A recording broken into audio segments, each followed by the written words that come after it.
23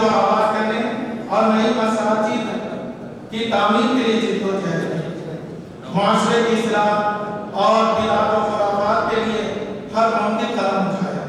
آپ نے کئی ملکوں سعودی عرب، انگلینڈ، فرانس، آسٹریلیا وغیرہ کے دعوتی اسباب کیے۔ اللہ رب العزت نے آپ کو 3 مرتبہ حج کی سعادت بھی عطا فرمائی۔ اللہ تعالیٰ نے آپ کو عقل سلیم اور دین کی سمجھ واقعی مقدار میں عطا فرمائی۔ آپ کی گفتگو میں سلاست و روانی تھی، آپ اپنی بات مؤثر انداز میں رکھتے اور دلوں کو متاثر کرنے میں کامیاب ہوتے تھے۔ آپ کی بات میں وہ قوت و تاثیر تھی کہ دل سے جو بات نکلتی ہے اثر رکھتی ہے، پر نہیں قوت پرواز کر رکھتی ہے۔ حضرت کی جو دعوتی خدمات ہیں ان میں یہ خصوصیت سے یہ مراٹھواڑہ اور یہ پورا مہاراشٹر میں سب سے پہلا دعوتی کام ہے کہ یہ میرے کارواں ہیں، یہ دعوت و تبلیغ کے، اور ان کے ذریعے ہی یہ کام آگے بڑھا اور الحمدللہ مہاراشٹر میں یہ کام بہت یہ کہیں کہ اعلیٰ پیمانے پہ ہے، یوں کہیں کہ وہ ایک اور صوبوں کے مقابلے میں بہتر کام ہے۔ حضرت مولانا محمد یوسف صاحب کاندھلوی، حضرت مولانا سید ابو الحسن علی ندوی رحمۃ اللہ علیہ اور حضرت مولانا منظور نعمانی رحمۃ اللہ علیہ ان کے دعوتی مزاج اور دعوت و تبلیغ کے سلسلے میں ان کی کوششوں کو سراہتے تھے۔ مولانا سعید خان صاحب کا بیان دہلی مرکز میں بھی ہوتا، کبھی لکھنؤ مرکز میں ہوتا اور کبھی مراٹھواڑہ کے اضلاع میں ہوتا، جامع مسجد اورنگ آباد اور دیگر مساجد میں اکثر بیان ہوتا۔ آپ کا جہاں کہیں بھی دعوتی سفر ہوتا، آپ کا دل نشین و مؤثر بیان ضرور ہوتا اور ہزاروں سینے منور ہو جاتے اور لوگ راہ راست پر آ جایا کرتے تھے۔ آپ کے ذریعے دینی بیداری آئی، بدعت و خرافات کا خاتمہ ہوا۔ 1959 میں شہر حیدرآباد میں آپ ہی کی کوششوں سے پہلا تبلیغی اجتماع ہوا اور بہت کامیاب ہوا اور کئی جماعتیں نکلی۔ جامعہ اسلامیہ کاشفالعلوم اورنگ آباد کی ایک بڑی خصوصیت یہ ہے کہ یہ تاریخی مسجد کے حد میں قائم ہے اور ایسے مدارس دنیا میں بہت کم ہیں جو تاریخی احاطے میں قائم ہیں اور جس کی تاریخ اتنی عظیم ہو۔ الحاج مولانا سعید خان صاحب جامعہ اسلامیہ کاشفالعلوم کو 10 شوال محرم 1378 مطابق 19 اپریل 1959 میں اس تاریخی جامع مسجد کے حاضر میں اورنگزیب کے تعمیر کردہ کمروں میں قائم کیا، جس کی تاریخ سنہرے حروف سے لکھے جانے کے قابل ہے۔ ملک عنبر نے جامع مسجد اورنگ آباد کی تعمیر 1561 میں کی، بعد میں اورنگزیب رحمہ اللہ نے اس میں توسیع کی اور 15 کمانوں پر مشتمل جامع مسجد بہت کشادہ ہو گئی اور اس کے اطراف میں اورنگزیب عالمگیر نے کمرے تعمیر کرائے۔ فتاوی عالمگیری کی ترتیب و تدوین یہی ہوئی۔ علماء کرام، مفتیان کرام اور اسلامی قوانین کے ماہرین نے اس کو مرتب کیا۔ اورنگزیب عالمگیر کمرہ نمبر 3 میں بیٹھ کر اس کی مراجعت فرمایا کرتے تھے۔ سالہ سال کے انگریزی اور تحقیق و جستجو کے بعد فتاوی عالمگیری کی ترتیب و تدوین پائے تکمیل پر پہنچی۔ آج بھی